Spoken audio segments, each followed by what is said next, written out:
அண்மை செய்திகளை பார்த்து வருகிறோம். மதுரை சிந்தாமணியில் வாகனம் மீது பெட்ரோல் குண்டு வீசி 9 பேர் கொலை செய்யப்பட்ட வழக்கில் 9 பேரும் குற்றவாளிகள் என்ற தீர்ப்பு தற்போது வழங்கப்பட்டிருக்கிறது. அண்மை செய்திகளாக தற்போது பார்த்து வருகிறோம். இந்த வழக்கில் 9 பேரும் குற்றவாளிகள் என்ற தீர்ப்பு தற்போது வழங்கப்பட்டிருக்கிறது. விரிவான விவரங்களோடு இணைகிறார் நம்முடைய செய்தியாளர் பிரபாகரன். வணக்கம். முக்கியமான மேலும் ஒரு வழக்குல, அதாவது இந்த வழக்குல சிந்தாமணி பயங்கரத்துல 9 பேரும் குற்றவாளிகள் அப்படின்ற தீர்ப்பு வழங்கப்பட்டிருக்கிறது.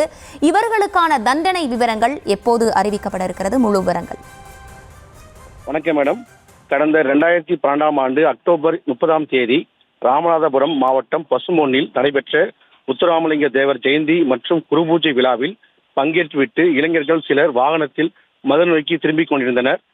மதுரை அவனியாபுரம் சிந்தாமணி பழையகுளம் ரிங் ரோடு பகுதியில் வாகனம் வந்தபோது மறைந்திருந்து மர்ம கும்பல் வாகனத்தின் மீது பயங்கரமான முறையில் பெட்ரோல் குண்டுகளை வீசி தாக்குதல் நடத்தியது.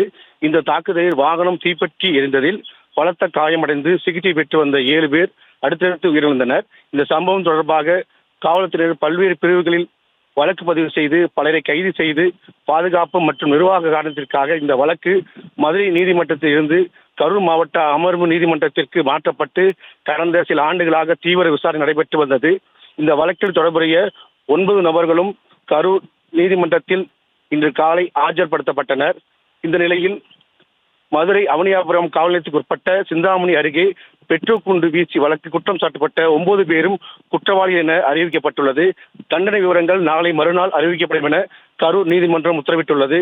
2012ஆம் ஆண்டு மதுரை மாவட்டம் அவனியாபுரம் காவல் நிலையத்துக்கு உட்பட்ட சிந்தாமணி அருகே முத்துராமலிங்க தேவர் ஜெயந்தி நிகழ்ச்சியில் பங்கேற்றுவிட்டு திரும்பிய 12 நபர்கள் மீது பெட்ரோல் குண்டு வீசப்பட்டு 7 பேர் கொடூரமான முறையில் கொல்லப்பட்ட சம்பவம் தொடர்பான வழக்கில் குற்றம் சாட்டப்பட்ட 9 நபர்களும் குற்றவாளிகள் என உறுதி செய்து கரூர் மாவட்ட அமர்வு நீதிமன்றம் தீர்ப்பு வழங்கியுள்ளது.